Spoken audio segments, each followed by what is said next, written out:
Ini bab ibadah. Jadi mulai sekarang saya minta, saya mohon ngajinya yang tuntas. Kalau bisa tingkatkan kualitas. Kalau takbir sampai salam saja, betul bagus. Sah sholat, pahala dituliskan. Tapi barakahnya sholat kita nggak dapat. Apa barakahnya itu? Membuat kita semakin lebih baik. Saya ulang, membuat kita semakin lebih baik. Jadi kalau kita cuma takbir begini, Allahu Akbar. Tahu ilmunya, bacaannya sampai dengan salam. Tapi tidak mengerti apa yang kita bacakan. Maka untuk mempraktekkan salam rahmat dan barakah. Assalamualaikum warahmatullahi wabarakatuh. Assalamualaikum warahmatullahi wabarakatuh. Nggak dapat kita. Pahala dituliskan, prakteknya minim dipraktekkan. Itu yang menjadikan orang sholat lisannya masih kasar. Orang sholat tangannya masih berbuat maksiat. Orang sholat kakinya melangkah pada hal yang tidak benar dan tempat maksiat. Itu yang terjadi. Maka yang harus dilakukan sekarang, nyicil satu-satu. Kalau besok-besok saya sholat, contoh nih, maaf ya, maaf. Angkat tangan begini apa maksudnya? Kenapa mengucapkan Allahu Akbar? Kenal Abu Bakar enggak? Ah, bagus. Abu Bakar itu satu-satunya sahabat Nabi yang kalau takbir baru takbir itu langsung nangis. Makanya waktu Rasul tunjuk jadi imam, beliau katakan, ya Rasulullah jangan saya. Saya ini orangnya perasa, takutnya malah nggak khusyuk. Makmumnya nanti sulit ikutin saya. Kata Nabi, udah kamu ini banyak protes imam. Kenapa? Karena beliau berusaha memahami bacaan yang dibacakan. Lihat baik-baik. Allahu Akbar. Angkat tangan ke belakang, buang urusan dunia ke belakang. Jangan bawa-bawa dalam sholat. Ini yang menyebabkan seseorang sering tidak khusyuk dalam sholat karena dunia dibawa dalam sholat. Lisannya Allahu Akbar, tapi maaf dalam sholatnya handphone Hu Akbar. Allahu Akbar, tang ting tung ting tang ting tung tang ting tung, batalin sholatnya, angkat, halo, bentar lagi sholat. Jauhkan, buang dunia, pasrahkan. Tapi yang penting apa? Anda, saya, kita berikrar dalam sholat, ya Allah, hanya Engkau yang paling agung, yang aku agungkan. Tapi dalam kehidupan bahkan sebelum sholat, kadang aku merasa agung dibanding yang lain. Sombong dibanding orang lain. Merasa paling berilmu. Merasa paling punya uang. Merasa paling punya kedudukan. Padahal dalam sholat pun bisa Engkau wafatkan saat ini, ya Allah, aku taubat, ya Allah, aku taubat. Makanya setelah takbir langsung dia mengatakan, Allahumma ba'id baini wa baina khatayaya kama ba'adta bainal masyriqi wal. Nah, ya kecil di ujung khataya, ya kecilnya itu ngaku salah. Kalau dalam bahasa kitanya gini, ya Allah, aku ini mengagungkan Engkau, mengatakan Engkau yang paling tinggi, tapi aku ngaku salah, ya Allah, aku banyak salahnya. Ngaku tinggi pada orang, sombong pada orang, angkuh dengan tetangga, yang merasa hebat dibanding pasangan. Aku taubat, ya Allah. Jauhkan antara aku dan kesalahan yang aku bawa dalam sholat jauh timur dan barat. Aku takut kalau dalam sholat diwafatkan masih membawa kesalahan. Lalu kita pasrah. Wajjahtu wajhiya lilladzi fataras samawati wal hanifan muslima wa ma ana minal inna salati wa nusuki wa mahyaya wa mamati lillahi rabbil. Itu paham nggak tuh saat dibaca?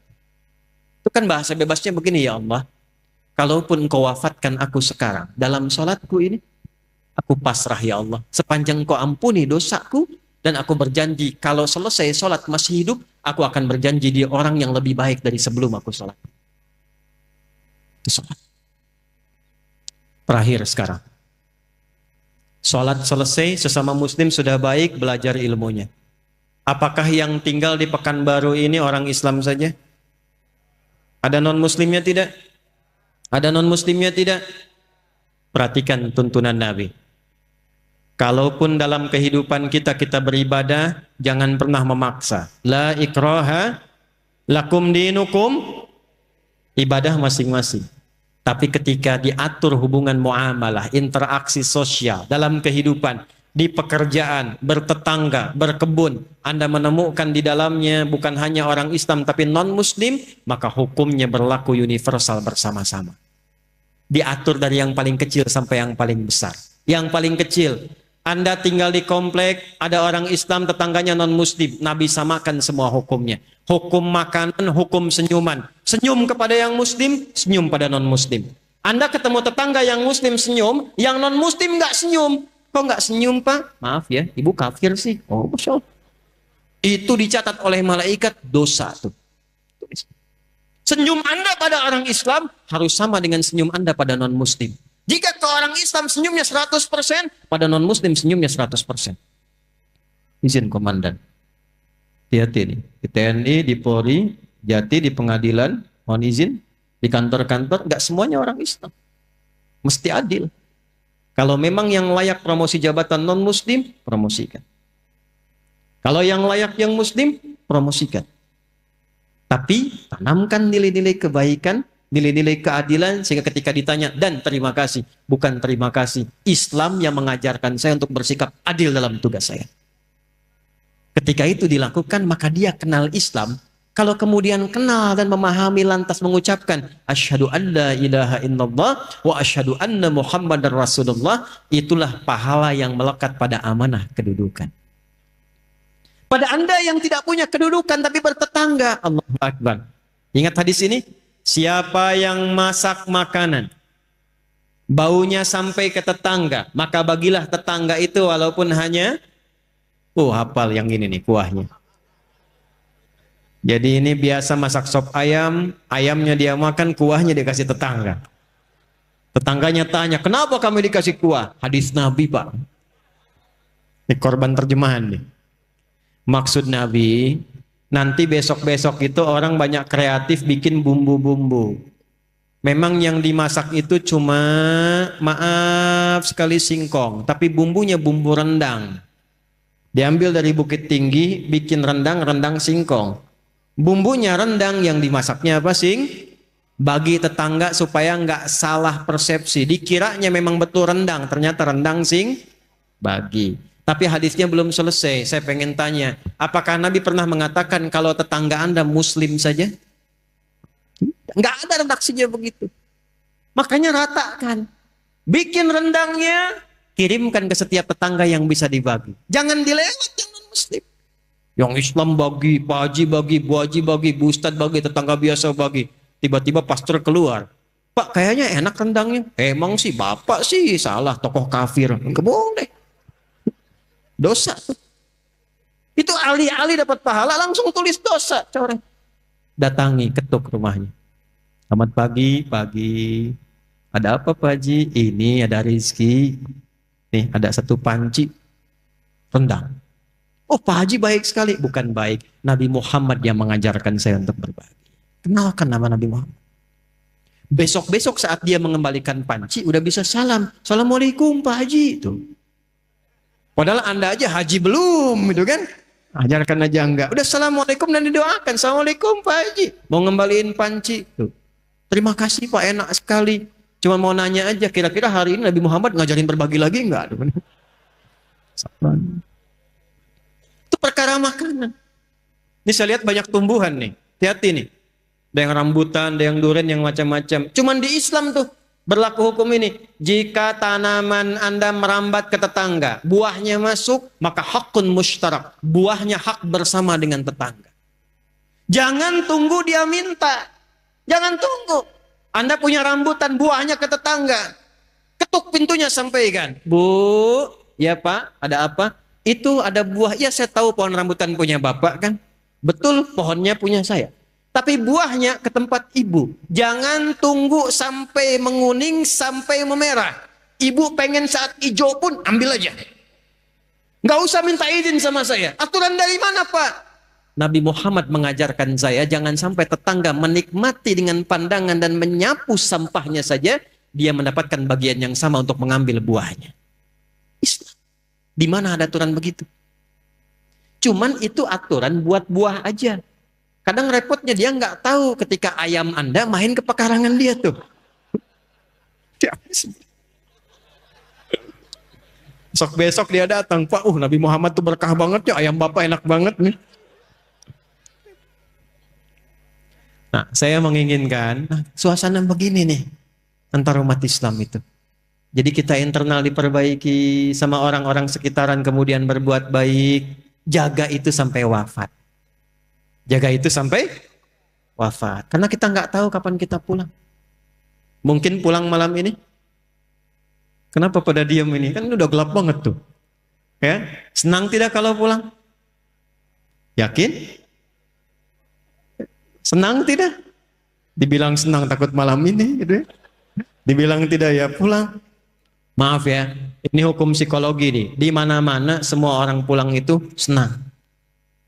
Nih saya tanya nih, kalau habis Lebaran, mau Idul Fitri, mau pulang kampung, senang tidak? Senang kan? Besok Lebaran kita mau pulang, saking senangnya kita cari bekal kan? Yang paling hebat tuh begini, dan cuma ada di Indonesia nih. Saya udah cek negara-negara lain nggak ada tuh. Ya, kita punya asosiasi 20 negara, jalan-jalan nggak ada yang kayak Indonesia. Disiapin jauh-jauh hari, tiket-tiket kereta habis, bis-bis makin naik dibeli juga. Yang paling hebat, ada orang yang menyiapkan bekal, pulangnya pakai motor bebek, bekalnya singa. Tahu nggak? Motor bebek tapi bekalnya singa, dus tambah. Begitu lewat dus pelepah pisang, tambah lagi satu lagi. Kumpulkan banyak. Kenapa? Ketika saya tanya, karena Ustadz saya senang mau pulang. Dan saking senangnya dia tuliskan di belakang pakai kardus, dia tulis dekat knalpotnya itu, sayang aku pulang. Lalu dia telepon ke kampungnya, aku pulang hari ini. Yang di kampung, Allahu Akbar, cek rumah karena ada yang mau pulang. Disediakan makanan, yang nggak ada diada-adakan. Yang paling klasik, maaf, yang luarnya itu kaleng biskuit, isinya rengginang. Saya nggak sebut nama karena endorse. Kaleng biskuit isinya rengginang. Tasik banyak ya Bu ya. Paling banyak. Kenapa? Karena senang ada yang pulang. Jadi setiap pulang itu biasanya senang. Kalau siap bekalnya. Itu poin. Saya tanya waktu satu kali, kenapa Anda nggak pulang mudik? Gak ada bekal Ustaz. Sifat pulang senang kalau ada bekal. Kalau sedikit bekal, tak ada bekal, tak siap pulang. Jadi setiap disebutkan pulang, semua senang. Ini saya konfirmasi lagi nih. Kalau malam ini kita pulang, senang nggak? Udah punya bekal? Maka materi yang kita pelajari malam hari ini, bawa dan terapkan, tobat dulu malam ini. Dengan tobat gugur semua dosa insya Allah. Kecuali utang ya, awas tuh. Utang tetap bayar tuh. Tobat utang tidak lunas dengan tobat. Ya, yang buruknya hilang, yang utangnya lunasi. Begitu selesai kemudian kosong, pulang dari sini, jalan itu udah bawa pahala. Ada orang pernah bunuh 99 sampai 100 orang. Dia mau tobat. Begitu mau tobat, datang kepada seorang kiai. Kata kiai itu, kalau yang kayak kamu ini saya nggak bisa bimbing. Tapi saya referensikan pada kawan saya yang di sana. Ini sikap bijak. Nggak ada ustadz menguasai segalanya. Kalau bukan pakar di bidangnya, arahkan dan sarankan pada ustadz lain yang menguasai bidangnya. Maka dia jalan ke tempat kiai itu, di tengah-tengah, ternyata ajalnya tiba, meninggal. Di tengah-tengah.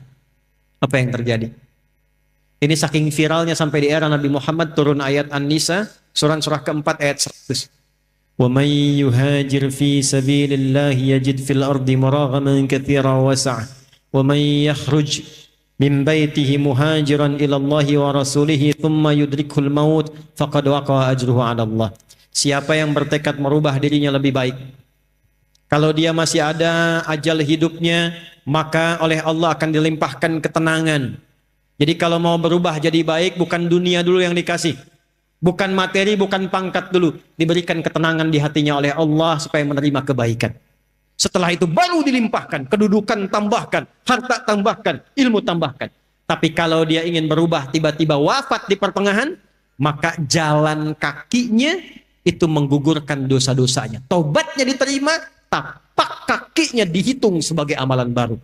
Maka orang tadi yang pernah membunuh 100 orang, maaf, dia meninggal di pertengahan jalan ke majlis ilmu untuk mengaji, di tengah-tengah belum sampai belajar, meninggal di tengah. Allah perintahkan, catat amalannya untuk menggugurkan dosanya. Dan catat tapak pertama kakinya untuk mengantarkan dia ke surga.